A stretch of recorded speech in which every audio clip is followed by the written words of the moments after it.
Hoy en Cara a Cara platicamos sobre la terna que envió el gobernador del estado para elegir fiscal anticorrupción. También hablamos sobre el destape el domingo de José Antonio Meade y la declaración de Andrés Manuel López Obrador de que hay que buscar una amnistía con el narcotráfico para que vuelva la paz al país. Comenzamos.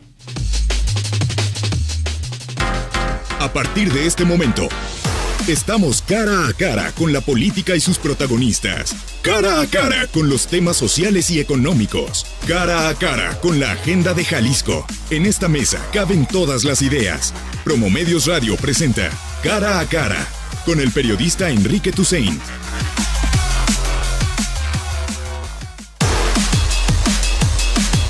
Hace algunos días, cuando el gobernador del estado recibió las propuestas del Comité de Participación Social del Sistema Estatal Anticorrupción, el propio Aristóteles Sandoval se comprometió a que enviaría al Congreso del Estado las principales propuestas evaluadas de forma correcta, de forma técnica por parte del comité, y sin embargo en este momento el día de ayer envió al Congreso del Estado 3 propuestas, una que está muy bien calificada, que es la de Lilia Iris Morán Ferrer, pero el resto, uno ni siquiera quiso tomar la evaluación, y el otro, que es Rogelio Barba, está muy detrás en las calificaciones que da el Comité de Participación Social. Esto dijo el gobernador del Estado y comenzamos a platicar sobre este tema. Yo me comprometo con ustedes a que quien no venga en la recomendación que hace la opinión técnica fundada por el Comité de Participación Social, no salga una persona alterna ni vaya alguien más. No vengan a que propondrá el Estado. Tú lo decías algunos días el gobernador Augusto Chacón. ¿Cómo estás? Buenos días. ¿Cómo estás, Enrique? Qué gusto reencontrarte. Buenos días, Jorge. Buenos días a las y los radioescuchas. Jorge Rocha, ¿cómo estás? Hola, muy buenos días. Un gusto de volver a estar por aquí y buenos días a la gente que nos escucha. Pues las palabras se las lleva el viento, ¿no, Augusto? Sí, se las lleva, pero rapidísimo, y eso que ha estado más bien calmo. Cósmica, es otoño. Es otoño. Las hojas caen. Claro. Sí, la verdad es que cuando escuchamos, y yo tuve la suerte de estar en Casa Jalisco ese día, las palabras del gobernador, nos sorprendió para bien. El nivel del énfasis que puso y el compromiso que entregó ahí, la palabra que puso por delante, nos daba el mejor ánimo, porque no se trataba en este primer momento, aunque sí era lo deseable, de tener automáticamente a los personajes ideales. Lo que sí era muy importante era darle institucionalidad al trabajo del sistema anticorrupción a partir del trabajo del comité. Si el comité no se veía fuerte, la verdad es que todo el sistema queda en vilo. Lo estamos viendo en el sistema nacional. Las declaraciones de los miembros del Comité de Participación Ciudadana del Nacional al New York Times fueron devastadoras, sí. Devastadoras para el país, devastadoras para la lucha anticorrupción y patéticas. No es posible que gente como Jacqueline Pechard o como Juan Pardinas digan: es dinero tirado a la basura, es esfuerzo que no sirvió para nada, no me hacen caso, no sirve para nada. Y parece que todas estas organizaciones de la sociedad civil allá en México y aquí en Jalisco solo servimos para crear una instancia burocrática más de las que no hacen falta, y esto a consecuencia de la terna que ayer envió el gobernador Fiscal Anticorrupción. Fiscal Anticorrupción. Tal vez, no sé si el puesto clave, pero de los puestos claves del entramado. Supuesto. Nada más para darle información, Jorge, antes de pasarte el uso de la voz.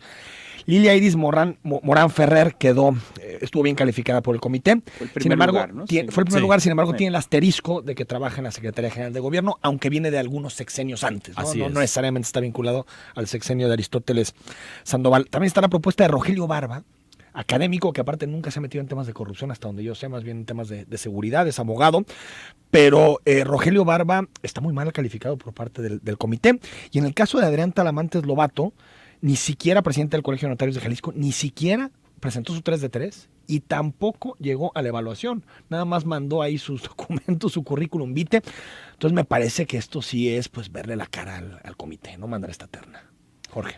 Mira, sin duda, recordando el proceso, fíjate, cuando vino lo de la comisión de selección, hubo este escándalo de que los rectores del ITESO y la UNIVA se quedó fuera, pero al final hubo un voto de confianza a esta comisión de selección y creo que hizo un buen trabajo. Sí, luego vino lo del Comité de Participación Social, los 5 académicos elegidos, que bueno, aquí en esta mesa incluso dijimos de nuestras dudas al respecto, creo que han hecho un buen trabajo, pero digamos que ese escollo también termina de estar bien Bien saldado, solventado, ¿no? Sí, bien de acuerdo. solventado. Ahora el problema es que cuando el balón, vamos a decir, pasa a la cancha de la clase política, en este caso del gobernador, pues salen con su batea de babas, ¿no? Es decir, yo creo que la terna sí es una terna muy, muy cuestionable, sobre todo por dos de los dos implicados, los dos que ya mencionabas, Barba y Talamantes, donde no se ve que sean propuestas serias para ser fiscales. Que sí había propuestas buenas, en los que mandó el comité. Exacto. Sí. Queda esta persona, Lilia,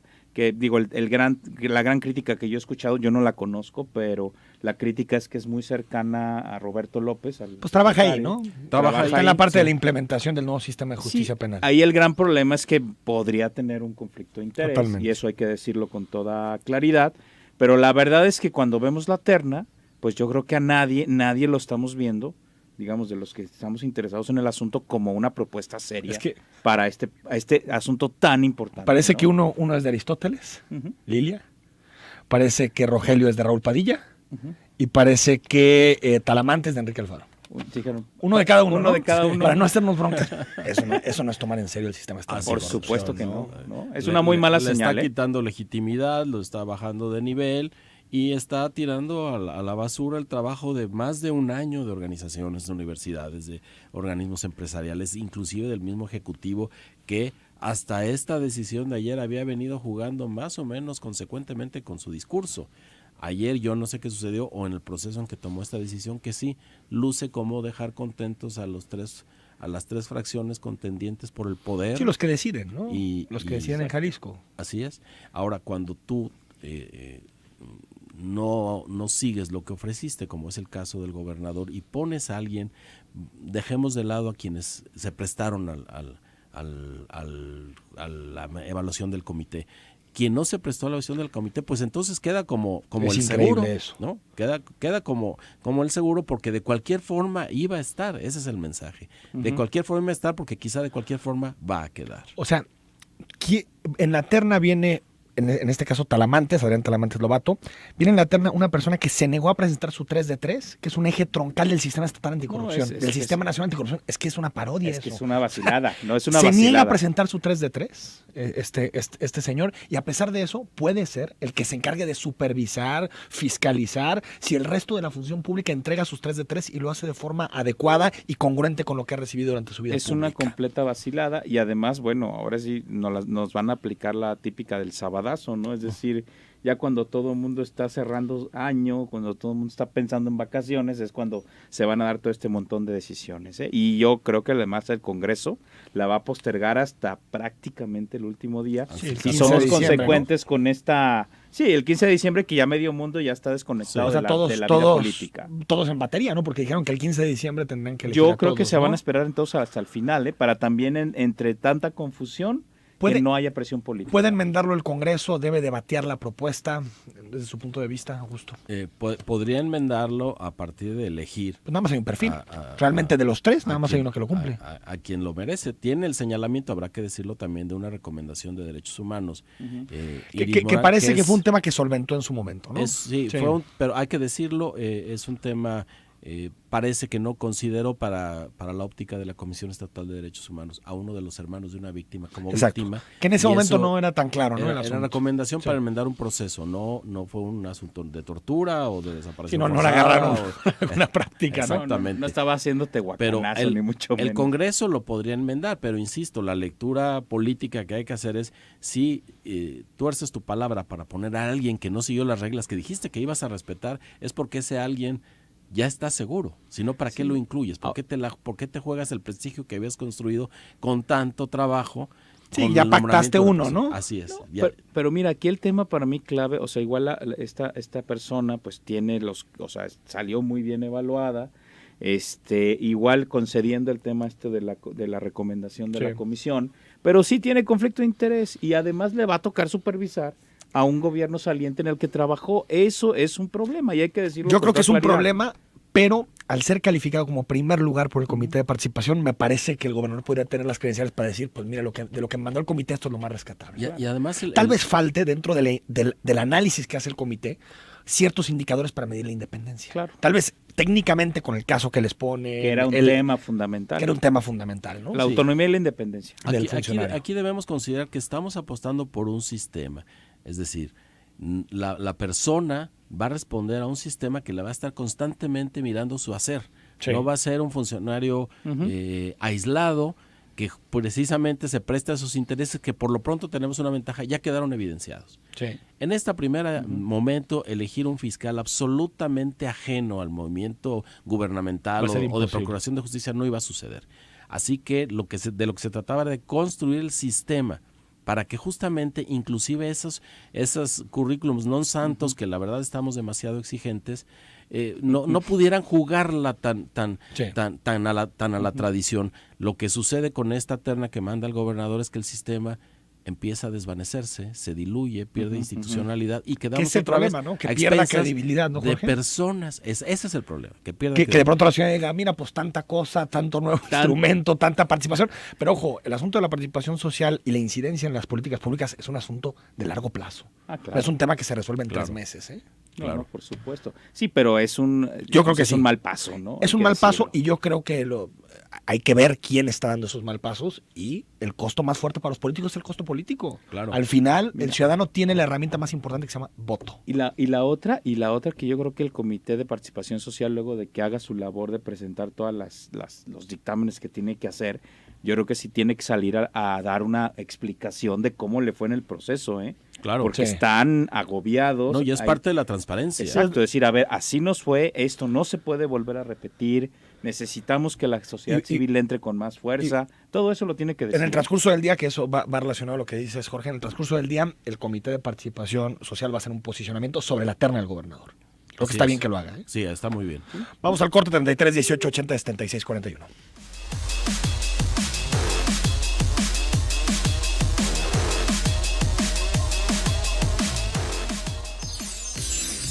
Valoremos la paz y la generosidad esta Navidad. Zona 3, 91.5 FM.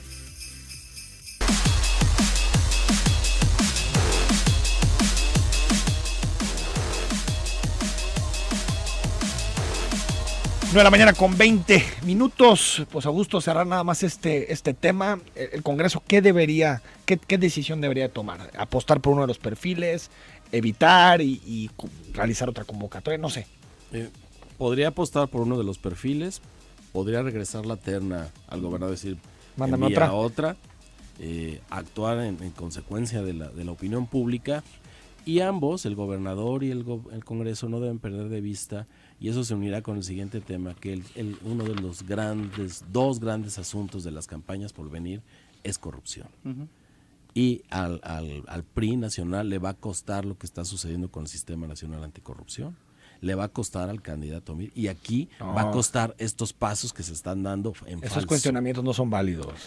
No son válidos. Vamos a ir a un país, tenemos que ir a un país en donde eso no se cuestione. Sí. Ley de Seguridad Interior. A ver, algunos de los temas polémicos que propone esta ley que pasó por la Cámara de Diputados y que se discutirá hoy en el Senado.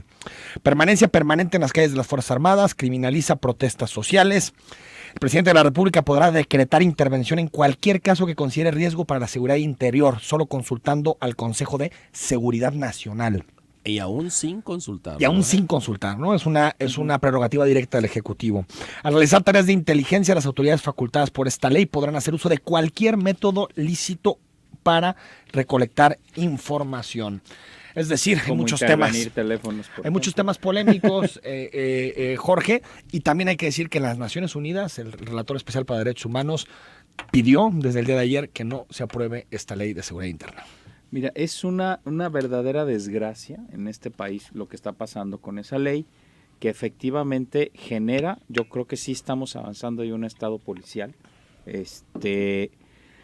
donde se está legalizando algo que tiene 30 años que se hace y que sabemos que no funciona. A mí me parece eso gravísimo. O sea, el proceso de militarización de la seguridad pública en México comenzó con Ernesto Zedillo, y cada presidente que ha llegado, incluyendo panistas y priistas ahí sin distinción alguna, han ido apretando las tuercas hasta el momento en el que estamos ahora. Este es para mí el último cierre de esta llave, que tiene que ver con, bueno, empezamos metiendo a los militares a hacer tareas de seguridad con Cedillo, y ahora terminamos haciendo una ley donde se legitima la actuación del ejército, donde hay un clarísimo riesgo de violación a derechos humanos permanente, y donde además otra cosa que a mí me parece gravísima es que se renuncia a que las policías de los estados y de los municipios, que se supone tienen que atender muchos temas de seguridad, ya no hagan su labor. Como decimos, como estos nunca van a poder y no los vamos a poder, digamos, reconstruir, entonces ya de plano todo lo vamos a estar controlando por la vía del ejército. A mí esto me parece una verdadera desgracia.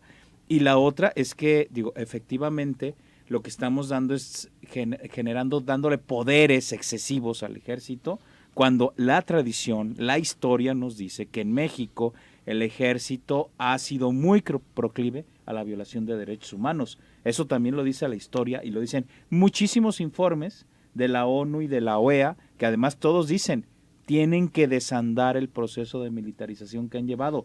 Todos los informes dicen eso. Y exactamente estamos haciendo lo contrario.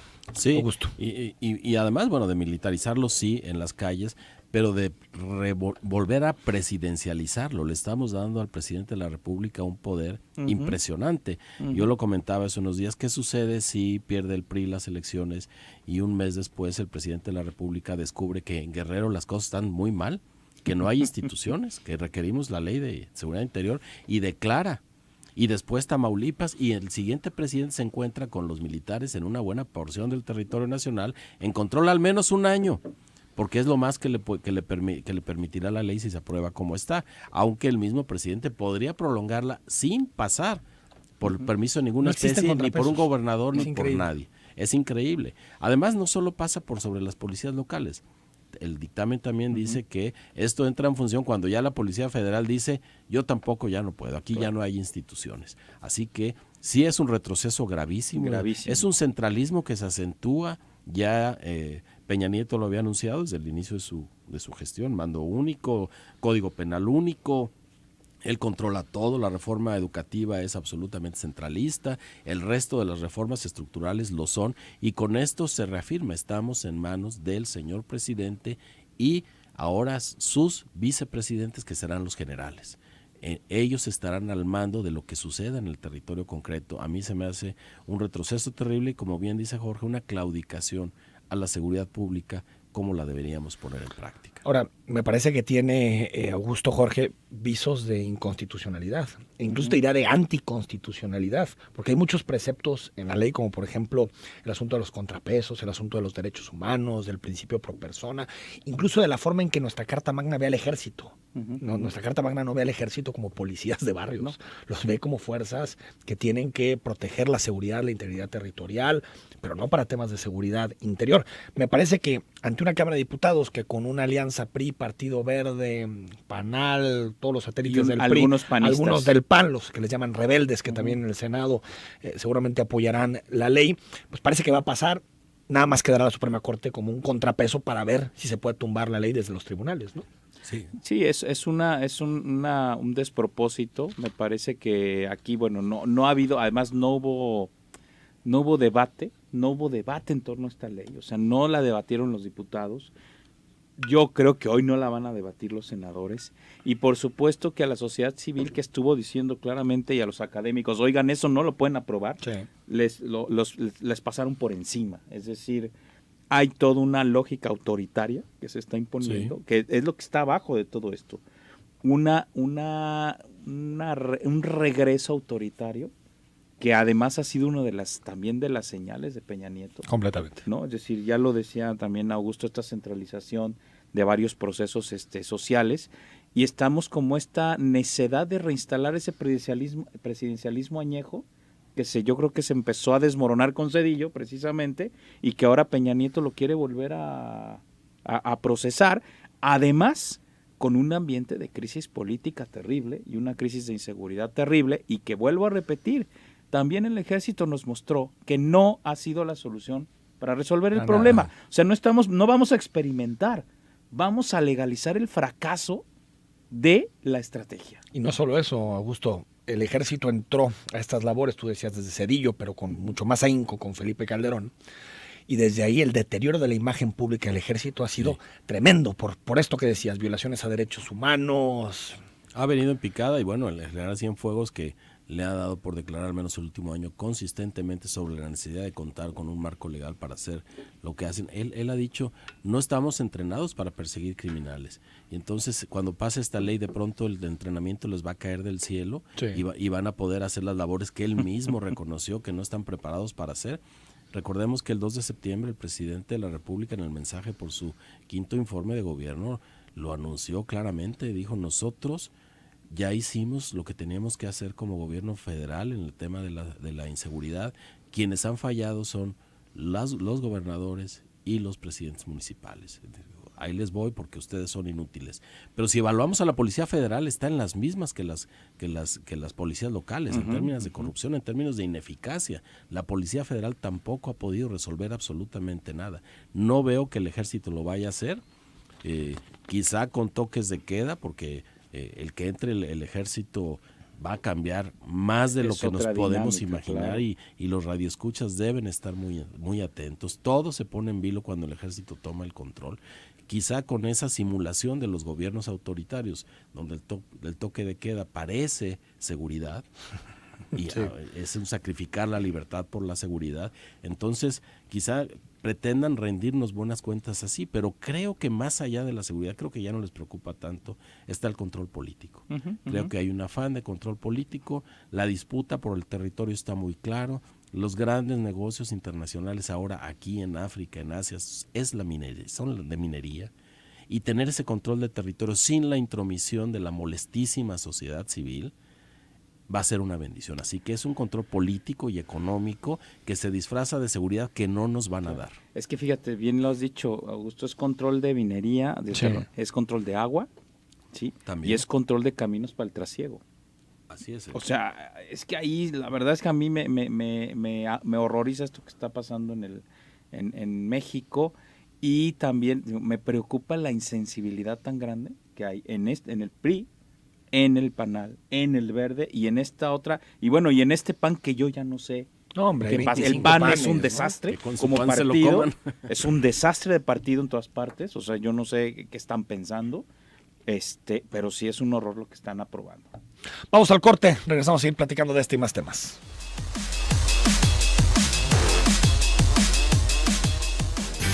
La buena voluntad impera en esta Navidad. Abraza, ríe y comparte. Zona 3, 91.5 FM.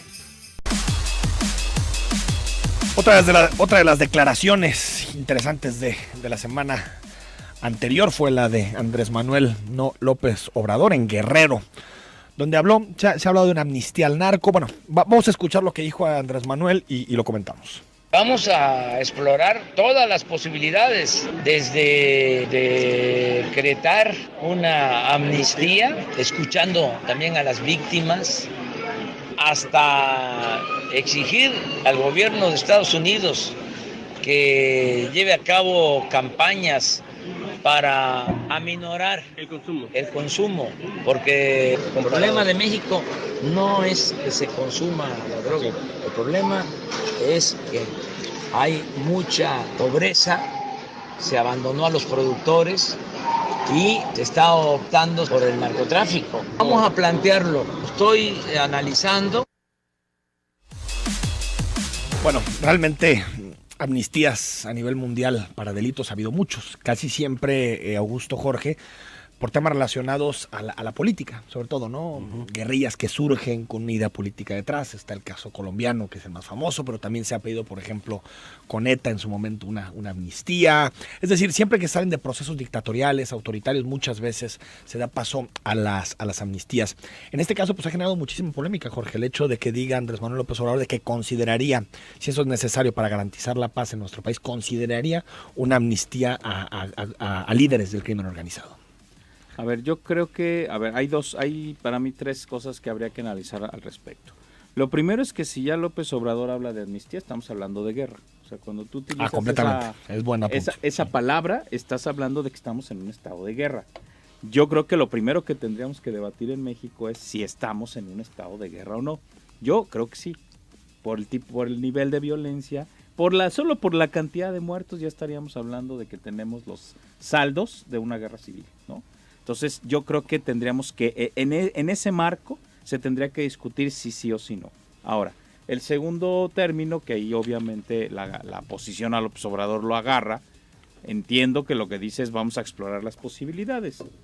Obviamente lo toman diciendo, él está diciendo que va a darle amnistía a los narcos. Yo creo que en este momento sí fue un error hacer esa declaración de López Obrador.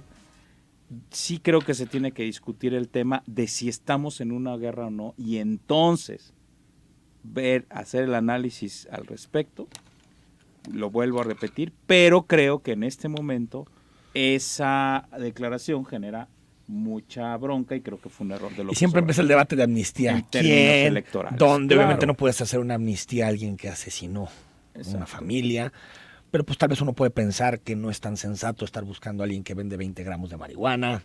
Es todo un debate sobre los detalles de una posible amnistía, que también, Augusto, es con quién la operas, ¿no? Porque en el caso de un asunto del terrorismo, una guerrilla o algo, pues hay un líder y está claro con quién te debes de sentar. En este caso, pues ¿qué? ¿Con quién te sientas en la mesa, no? Ese es el medio del asunto. Me parece que la propuesta es 100% electorera. El problema del crimen organizado no pasa ahorita por 2 o 3 cabecillas que estén solivantando a la raza.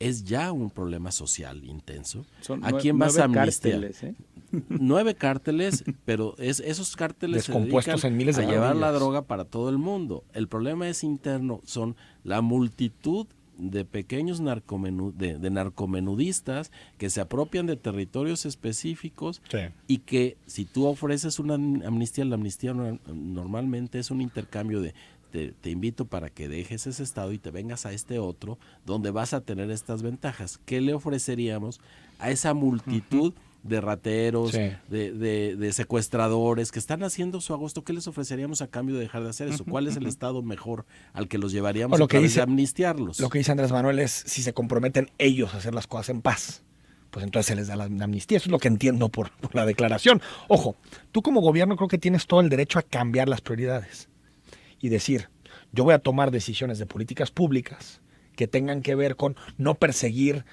al narcomenudista, no perseguir a quien vende marihuana o cocaína, sino perseguir a quien genera violencia. Creo que eso sí lo puedes hacer como gobierno, pero eso no es una amnistía. Claro. Es simplemente un cambio de políticas públicas, e incluso puedes decir, pues yo avanzo en la O legalización. seguir la ruta del dinero. Exacto, yo avanzo en la Eso ha legalización, sucedido. avanzo en la despenalización más amplia de las drogas, Claro. y por lo tanto estás dando una especie de amnistía a través de las leyes, ¿no? Claro. Lo que pasa es que al final yo creo que es que volvemos al tema. Es decir, exactamente qué nos está pasando, y vuelvo a repetir, estamos en un estado de guerra. Yo creo que las muertes sí, pero llamarlo guerra, ¿te parece? En la guerra hay 2 bandos, me parece que no. Mira, es que Ahí los saldos estoy de acuerdo. No, hay saldos, Muertos, ahí está claro. hay territorios abandonados, Sí, no sí. hay institucionalidad. Es decir, yo creo que sí lo tenemos que discutir. Sí, yo también lo creo. Sí. Claramente, porque entonces de ahí... Calderón es dijo donde que era ya una podemos- guerra. ya Calderón, es- y creo que se equivocó, mandó el mensaje. No, claro. Porque incluso diciendo que estamos en una guerra, habilitas que el ejército esté en las calles. Sí. Y me parece que no hay que llamarlo guerra. Es un problema no, del En la narcotráfico. denominación de guerra A mí me tradicional parece. tendríamos que identificar a los enemigos. Claro. Y podríamos decir, bueno, en un bando está el ejército y las instituciones, podríamos. Y en el otro, todos ¿quién? los narcos.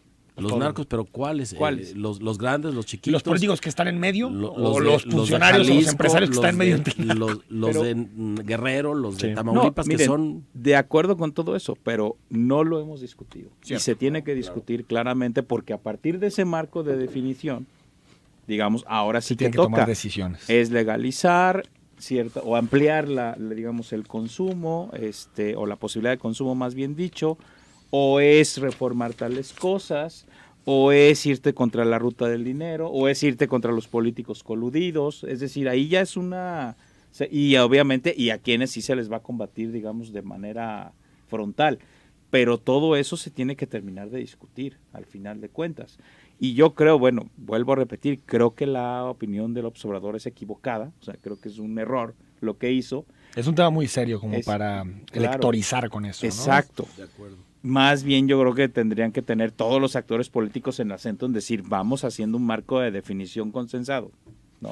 También está el tema de José Antonio Meade, que ha sido debate a nivel nacional. Escuchamos su toma de protesta y lo comentamos. Me siento agradecido y entusiasmado de ser su precandidato a la presidencia de la República. Estamos por la experiencia y no por la ocurrencia, por el conocimiento y no por el enfrentamiento, en los programas, no en los caprichos, en las instituciones y en la ley y no en las profecías. Creemos en el hambre de servicio, no en el hambre de poder. Estamos del lado de las víctimas, no de los victimarios. Habrá un combate frontal y definitivo a la corrupción. Ni un solo peso al margen de la ley. Ningún privilegio más que el de ser mexicano. Pues si lees algunos columnistas, Augusto, parece que Meade es el redentor, el mesías tecnócrata de México, que va a cambiar todos los males que deja el peñanietismo. Si lees a otros, parece que es nada más un gatopardismo, la reelección de Peña Nieto a través de un tecnócrata. No sé si hay ahí puntos medios, matices, esas dos definiciones. No creo. Bueno, lo que sí se lee como coincidencia en muchos comentaristas es que ofrece hacer algo que en todas las posiciones que ha tenido no ha hecho. El tema de la corrupción. Simplemente lo que se encontró en Sedesol no movió un solo dedo y no pasó absolutamente nada. ¿Por qué ahora que va a ser presidente o que pretende ser presidente, sí lo va a hacer? ¿Qué va a suceder? ¿No? ¿Qué va a suceder de raro en él que sí se vaya contra eso? Me parece que nos están dando un paquete de lo mismo, metido en un envase diferente nada más. Pero él se la pasa diciendo que es lo mismo que Peña. Ah, sí. Se la pasó diciendo, quien no quiera escucharlo, pues no. Yo haría las mismas políticas, tomaría las mismas decisiones, seguiré el proyecto de Enrique Peña Nieto, es decir... No, obviamente, Meade representa un proyecto de continuidad, claramente. O sea, es decir, es el mismo modelo neoliberal que ha provocado básicamente, muchas cosas, pero 3 grandes problemas. El primero, ese modelo es el que ha provocado la pobreza y la desigualdad. 1, el segundo ha tolerado la corrupción, hay que decirlo, segunda. Totalmente. Y tercero, estos 2 últimos sexenios donde trabajó Meade son los que tienen sumidos a México en la inseguridad. Esas 3 cosas se le pueden achacar a Meade sin ningún problema. Y nada de lo que ha prometido lo ha hecho. Entonces me queda clarísimo que si a Meade nomás le ponemos un copetito más alto, pues la verdad estaríamos votando básicamente por el mismo proyecto que el 80% de los mexicanos desaprueba. Te lo repito, así Jorge, tenemos que ir a un país en donde esos cuestionamientos no sean importantes, no sean necesarios. Sean válidos. Ahora, es interesante porque al final me parece, Jorge, que lo que está haciendo Enrique Peña Nieto es ungir a un candidato del PRI que le gusta mucho a las élites económicas de nuestro país, ¿no? Lo que está diciendo es mandando un mensaje de frente a Andrés Manuel López Obrador y lo que puede significar para sus intereses Andrés Manuel López Obrador. Yo les mando un candidato que asegura la estabilidad, que asegura bajar impuestos, que asegura recortar gasto público, porque en materia de corrupción nadie le puede creer. Y es como si mañana empezamos a investigar una empresa por corrupción y a nadie se le ocurre que el tesorero pudo tener algo que ver con la corrupción, ¿no? Este fue el tesorero de 2 gobiernos que tienen muchísimos casos de corrupción y sin embargo nos quieren vender que él no tenía nada que ver con eso. Me pasó por el pantano sin manchar su plumaje. No, eso dicen otros, ¿no? Eso hablaría de otro problema, de un terrible asunto de incompetencia. Es decir, ¿cómo estás ahí? ¿No te diste cuenta? Eso habla de... No, claro que se dio cuenta, hombre. No, claro que se dio cuenta, ¿no? Pero es decir, o sabes del asunto o eres tan incompetente que no te diste cuenta. Para los 2 casos es el mismo efecto, ¿no? Que es un muy mal candidato para por lo menos estos 3 temas que vuelvo a repetir. O sea, Meade no va a resolver la pobreza, ni la desigualdad, no va a combatir la corrupción, por supuesto. Ni la impunidad y no garantiza de ninguna forma que el problema de seguridad se vaya a resolver. Le llamaba Jesús Silva Herzog el candidato de los satisfechos. Sí. Es decir, lo decía Silva Herzog ayer en su artículo. Pues lo que ofrece es más de lo mismo. Quien esté contento como están las cosas, pues que vote por él, porque no va a ofrecer sino lo que ya estamos viendo Y por eso decía el candidato de los satisfechos. Quien esté satisfecho con el estado de cosas ahorita, pues que vote por él. Que es, que es el 20% de la población. O sea, no le ajusta para ganar, pero yo creo que a lo que le tira Enrique Peña Nieto es que haya mucha gente que tenga miedo a la hora de que se acerque un posible triunfo a Andrés Manuel López Obrador y que diga 2006. Es un reloj 2006. Ahora, recordemos también Totalmente. el proceso viejo de las elecciones en México. El candidato del PRI le agradece al gran dedo elector que lo haya nombrado, cuchilla, ¿no? Y a los 3 o 4 meses empieza a desmarcarse hasta que ya en la parte final de la campaña se quita sobre los hombros la figura pesada del presidente de la República y se convierte en el ave fénix resurgida de las cenizas, sí. y va a hacer otra cosa. Creo que a eso están apostando y quizá a que este sexenio a principios del año que entra dé 2 o 3 campanazos importantes en corrupción. No es solo, Augusto, su relación con Peña. Todo su círculo cercano, incluso su generación de egresados en el ITAM, son los que han tomado las decisiones en este país en los últimos 10 años. Hoy Reforma hace un análisis interesante de todo su círculo, pues son todos ellos, tanto con Calderón como con Enrique Peña Nieto. Ahora mira, los decíamos hace ratito aquí y yo también en la semana pasada con Elsa lo comentaba en estos micrófonos.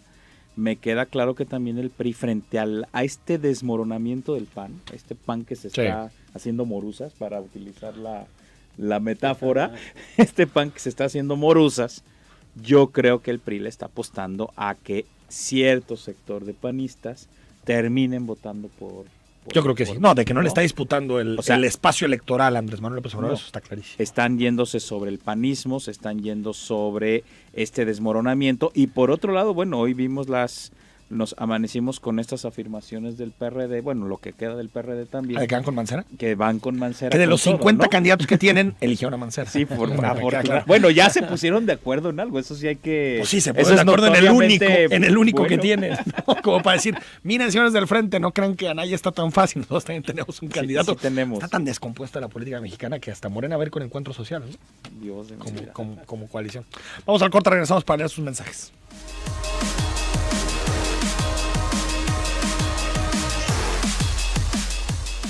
Nostalgia del pasado, valor para el presente y optimismo para el futuro. Feliz Navidad, te desea Zona 3, 91.5 FM. Algunos mensajes nos dice Gustavo Lozano a través de Twitter, como dice el señor Augusto, no lo hizo cuando estuvo en el cargo público, porque ahora sí, y aplica también para Margarita Zavala, mucho pudo hacer como la esposa del presidente y nada. Nos dice Jesús Cortés, buen análisis de la amnistía. Más allá de lanzar la nota sensacionalista de que López Obrador prometía amnistía, y sí fueron palabras a la ligera. Bueno, a mí no me parece una nota sensacionalista, es una declaración de Andrés Manuel. Que haya un trato de pronto sensacionalista de la nota, pues ese tiene que ver con editoriales y con otro tipo de temas. 2773, buen día. Comentario: el narcotráfico nunca lo van a eliminar porque existe muchísimo consumidor. Lo mejor es la legalización para terminar con tantas muertes y rateros. Pero no legalizan porque se les termina el negocio a muchos en el gobierno. Y porque mucha gente también está en contra de legalizar. Digo, yo no lo entiendo porque después de los daños que ha habido de la guerra. Pero cuando tú tienes estas cosas en el mercado negro todo el tiempo, pues te generan muchísimas ganancias y mucha violencia. Eso ya lo hemos visto en muchos países. Más bien que es peor. Me dicen, señor Tucena, antes de juzgar al notario Talamantes, conózcalo primero. Es intachable y no es corrupto. ¿Dijimos que era corrupto? No. ¿En qué momento dijimos que estaba? Dijimos que no tenía el perfil y que no fue recomendado por el Comité de Participación Social. Y aparte nosotros no decidimos eso. Y que no quiso hacer las pruebas que se le pidieron. Nadie podrá decir del licenciado Talamantes que es corrupto o que es incapaz. No, ese no es el punto. No. Y qué lástima que hayamos llegado a este punto, porque si él se hubiera puesto a la evaluación, seguramente sería un extraordinario candidato. Pero tú lo que no puedes permitir es que llegue un fiscal anticorrupción que no quiso presentar su 3 de 3, que todo el resto presentaron, y que tampoco se sometió a la evaluación. No es una cosa contra él, es una cosa del proceso. De construir un sistema y una institución para combatir. Y nos dice, hay miles de razones por las que no lo ha hecho. No emita juicio, pues usted es una de las muy pocas opciones noticiosas objetivas. Gracias. 90-54, que el que llegue en 2018 haga lo que tenga que hacer para garantizar la paz. Fíjate, haga lo que tenga que hacer. Esto incluye, supongo, la amnistía, que es lo que estamos platicando. Yo creo que hay mucha gente que no ve tan mal eso, lo de la Pax Narca, y por eso decías lo electorero. Así es. Que dice, pues como antes, ¿no? Está mucho la idea de hace algunos años, ¿no? De, pues se pactaba y ya se acabó. Es que sabes que en lo local, ese tipo de propuestas pueden tener buena acogida, ¿eh? En lo local, muy local. Digo, hay que decirlo con toda claridad. Sí, hay mucha gente que la gente se conoce y dice, a ver, la verdad es que este tipo, pensando, es el de acá, no ¿no? ha hecho realmente tantas cosas y pues si la ofrecen y todos nos calmamos, la gente dice, lo va a aceptar. O sea, sí es cierto que puede pasar eso. Ahora, obviamente, cuando piensas en el Chapo Guzmán, pues dices, pues no, amnistía, pues... Y lo que significa y lo que significa para el futuro del país, entregar de pronto ciertos pactos al narco. También te ponen en tela de juicio el Estado de Derecho, le das mucho control, que eso fue también parte de lo que sucedió, pues se pactaba en algún momento y después, cuando ya el pacto no fue funcional, viste que ni siquiera tenías policías para enfrentarlo. Y la amnistía es el último paso que te queda. Creo que no hemos tratado el combate policíaco, creo que no hemos tratado el combate a los delitos financieros, hombre, también. No hemos tratado la legalización, no hemos tratado otra manera de socializar el asunto de las drogas y ya es nos medio vamos admitir hasta que el perdiste, último paso. Buenos días, Enrique, un placer escucharte, ya que se vaya Peña Nieto y sus tontas reformas, al igual que Sandoval, no sirvieron para el país, ya muchas veces lo dije, nadie veía como ustedes, desempleo, inseguridad, el regalo de los petroleros, mineras, todo deplorable. Gracias, 11:15. Qué mal están en criticar el que el ejército apoye en labores de seguridad, sin ello estaremos muy mal, las policías municipales y los ministerios no hacen lo suyo, el ejército, marina y fuerzas armadas son los únicos que se enfrentan al AMPA y la delincuencia organizada. 6058, es una vergüenza que el gobernador haga esta estrategia y que Alfaro meta su cuchara, no se vale que los ciudadanos nos batan el agua y hagan las mismas porquerías de años porque vienen elecciones. No me digan no a la ley de seguridad, digan entonces cuál sería la solución, hablan de derechos humanos y a la delincuencia. Mira, yo creo que en el caso de la ley de seguridad interior, no sé si están de acuerdo Augusto, Jorge, si era necesario una especie como de transitorio que dijera, de alguna forma hubo responsabilidad en algunos políticos que pusieron al ejército a hacer labores de seguridad pública y no creo que deba de haber un juicio general a todos los soldados que participaron en ese tipo de estrategias, porque es una decisión aparte de los políticos, no del ejército. Tal vez un transitorio, pero que tenga fecha perentoria. Decir, vamos a analizar y sabemos el plazo por el que pasó México, pero no legalizarlo de fondo y hacer reformas constitucionales que permitan que sea la salida ante la inseguridad pública. Cuando hubo respuestas de México a los informes de la ONU, donde se señalaba que el ejército tenía que salir de estas tareas, el gobierno decía que eventualmente eso iba a suceder, que iban a decir, pues sí, ahora sí ya no se necesita y vamos a... Y nunca pasó. Y nunca pasó. Ahora, el problema real, y vuelvo a repetirlo, es que el ejército ya está en eso y no ha funcionado. Y los datos son elocuentes. Así el es. número de homicidios, el número de secuestros, el número de adicciones, que se duplicó el número de adictos. Y eso cuando no está legalizada, la gente miente en las encuestas de consumo de drogas. Al panel, la declaración de AMLO no la veo, nos dice Iván Guzmán, tan mal como los medios oficialistas y meadistas. Quieren hacer ver, ustedes lo han dicho, el país está en camino a terminar de legalizar la dictadura autoritaria que vivimos. Gracias. 6522, los únicos que se pronunciaron y votaron en contra de la ley de seguridad interior fueron los de Movimiento Ciudadano. Bueno, varios votaron en contra, ¿no? El PRD también. 1234, saludos cordiales, muchas gracias. 5080, señores, desconfían de las policías estatales y municipales del ejército, entonces, ¿quién va a hacer la labor de seguridad? La tienen que ser los policías. ¿A quién le toca? Nada más que a los policías totalmente. locales, sin duda. Rafael García Íñiguez nos manda, la forma es fondo y qué pena que el gobernador se pitorría del comité y toda la sociedad. Siguen las cuotas de partidos, a ver también con la auditoría, ¿no? Alfonso, buen día, Enrique, gracias por... Ya hacía falta tu profesional y objetivo, muchas gracias, Alfonso. Alberto, ¿por qué el fiscal anticorrupción no lo escoge la ciudadanía bajo el voto popular? Bueno, es otro debate que siempre hubo. Jorge, muchas gracias. Gracias, que tengan buena semana. Augusto Chacón, gracias por haber estado aquí. Al contrario, Enrique, gracias a ti, Jorge, buenos días a todos. Mañana seguimos leyendo algunos de los mensajes que llegaron sobre todos los temas que platicamos esta mañana. Mañana está con nosotros Mario Silva, titular del Instituto Metropolitano de Planeación, para hablar de distintos temas de la zona metropolitana de Guadalajara. Soy Enrique Tucen y hasta mañana a las 9.